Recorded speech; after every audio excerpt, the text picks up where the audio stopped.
Right everybody, welcome to a demonstrated biology practical. I'm Dr. Ellis, I'm the head of biology, and this is a practical that you would normally do, but because it involves Bunsen burners and things, it means that we can't do it. So hopefully you'll be able to do most of the other practicals though. Anyway, I'm also sat down, which I shouldn't be sat down because I've got boiling water here, and if I'm sat down and this falls off or gets knocked off, I've got nowhere to go, hence I would normally be stood up. But if I'm stood up, you're not going to see my face. So I am doing this a bit illegally, but don't tell anyone and we'll be fine. So we're going to do the practical that's estimating the concentration of a glucose solution using a qualitative and semi-quantitative technique. Okay, you'll get this sheet anyway, and you can read through the method, you can pause this video, etc. So I'm just going to go through the method. I've already got my, well, I'll go through number one. It says add water to a 250 ml or centimetres cube beaker until it's approximately 1/3 full. This is your water bath. So this is my water bath. I've already got it warmed up to save a bit of time. I've set up a Bunsen burner tripod and goes on a heat-proof mat. There it is. Just heat the water until it is simmering, gently boiling to ensure 100 degrees C. I'll go through that in a minute. It says label 4 test tubes. I've already done that as well. Okay, so I've got my test tube. That one's 0.005 molar. I've not put the units on because it's only so I can know which is which test tube. And I'm going to place 2 centimetres cubed of 0.005 moles per decimetre cubed. That's molar. So 0.005. I'd write that as a capital M for molar to save time into the test tube. So I've got some syringes. We tend to use syringes for measuring in biology because they're non-breakable and reasonably accurate. So I need to put 2 centimetres cubed or 2 millilitres of the same unit into this one. So this is my 0.05 molar glucose solution that I've made up in the hoarders. Don't get extra pay for that, in case you're wondering. And then goes my 0.02 into that test tube.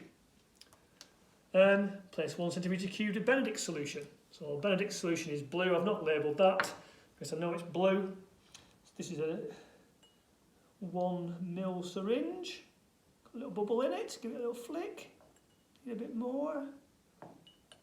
So that goes in as well. Happy days.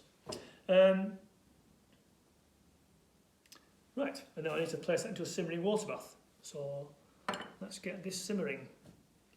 Lighter, gas on, close the air.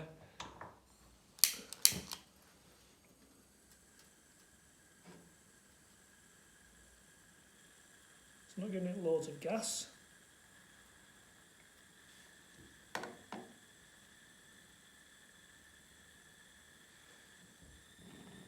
Like a paint drying video now, or a grass growing video.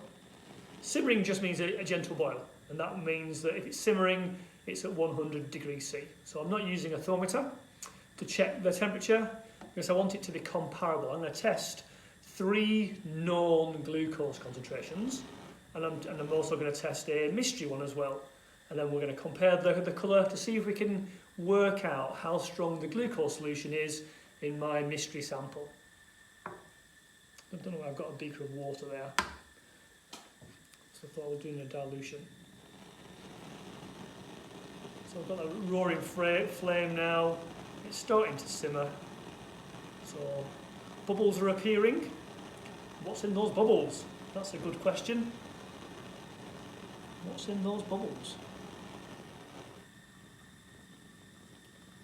Right, so I've slowed that down now, so that's a gentle simmer, and in goes my test tube, start my stop clock. So now we've got a boring minute to wait. How you're doing? You well? Good.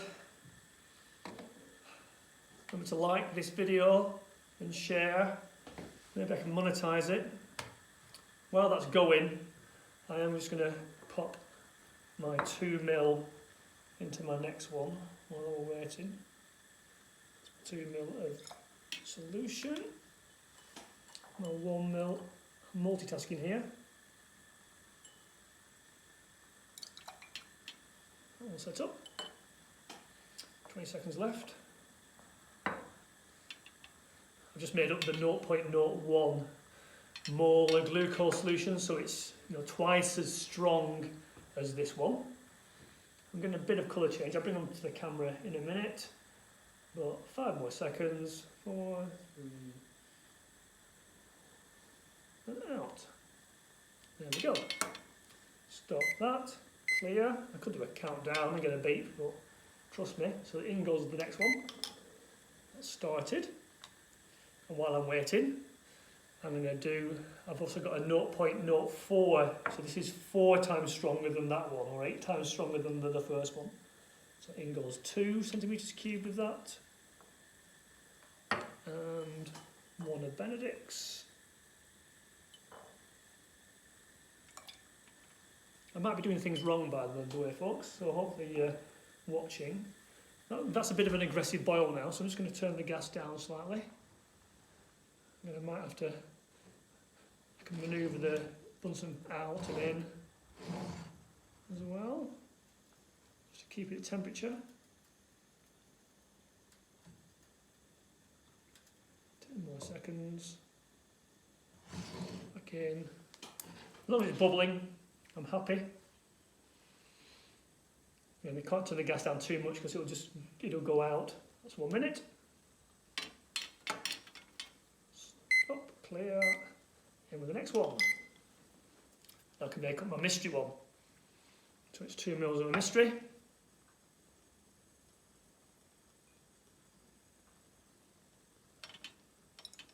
Yeah, 1 mil or milliliter is 1 centimetre cubed, the same. Then goes the Benedict's reagent. It's called a reagent because it tests for things. And I get a colour change. That's 30 seconds. Well, those was first two, so I've got a difference.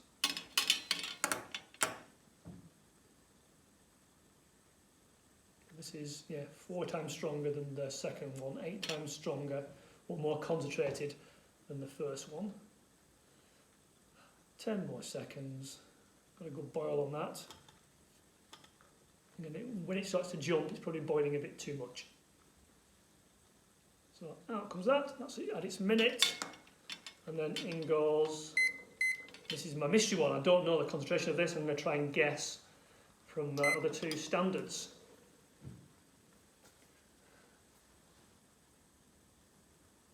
Yeah, so this is just a gentle simmer. If my test tube was jumping up and down, then I'd be turning the gas down or moving the Bunsen burner out. And it'd be easier if I was stood up because I could get round there and do that more easily. But I'm sat down so you can see my beautiful face. Maybe we'll use these videos for years and years to come and I'll see myself younger. Even younger. 20 seconds. This is how we tend to work in biology, that you have a blue tray with equipment. So you don't tend to collect it from around the room. You come in and you have the equipment ready to go. Just that for health and safety reasons we couldn't do this one with the current COVID rules. Brilliant. Right, turn the gas off so it's nice and safe. So, give them a shake. How should I do this now? Things I've not fully thought through. You won't be able to see me, will you, if I stand up? Let's just push this Bunsen burner out of the way. With the precariously balanced boiling water. Look at that, I managed to do it without going to A&E so far. So, I'll swap them round just so they're in a more logical order for you. Guys, there we go. More clearer test tube rack might be worth doing as well. It's a Yodi one, but you will see it more clearly. There we go. Oh, yes. Genius. So, to recap what we've done. Oh, by the way, look how I put the same volume in these test tubes, yet they're at all different levels. The centre 2 are the same and the end 2 are different. That's just because there are different brands of test tube. They have different thicknesses. This one's quite a narrow one, this is quite a wide one. So if that happens, yeah, think, have I measured correctly? But I know I have, because it was very simple. It was only 2 and a 1 mil measurement. Yeah, it's down to the bore size of the test tube, so don't worry too much about that. So I've done that for 60 seconds, I've repeated it, and now I need to compare the colour of the unknown glucose concentration to the known glucose concentrations, estimate the unknown glucose concentration. So I need to compare colours, and if we're comparing colour, it makes sense to put something white behind it so you can see it more easily. Now I can't see it, but we'll improvise a bit. So yeah, where am I going to slot this one? Yeah, well, this one's bright orange, isn't it? Yeah, so that's got lots of glucose in it, and I know it has. That's got less glucose in it. This one's brown, a bit browner. Yeah, it's got more, it's darker than that one. So I think it's between these two. Yeah, hopefully you agree. This reaction makes a precipitate, so I could, filter this and then dry the filter paper and weigh the filter paper before and then weigh it afterwards to work out the mass of precipitate. But this is just a quick semi-quantitative way of doing it, because this is 0.005 molar, this is 0.01 molar, and I'm thinking it's between the two. So I'll say it's 0.0075. Yeah, that would be my educated guess. In the practical that you're going to do a proper quantitative version of this, where you are going to collect data, record time, draw a calibration graph to work out more exactly. But here I can get a rough estimate. Yeah, it's between those two. Hopefully you agree, and that's the end of my little practical demonstration. So I shall sign off there.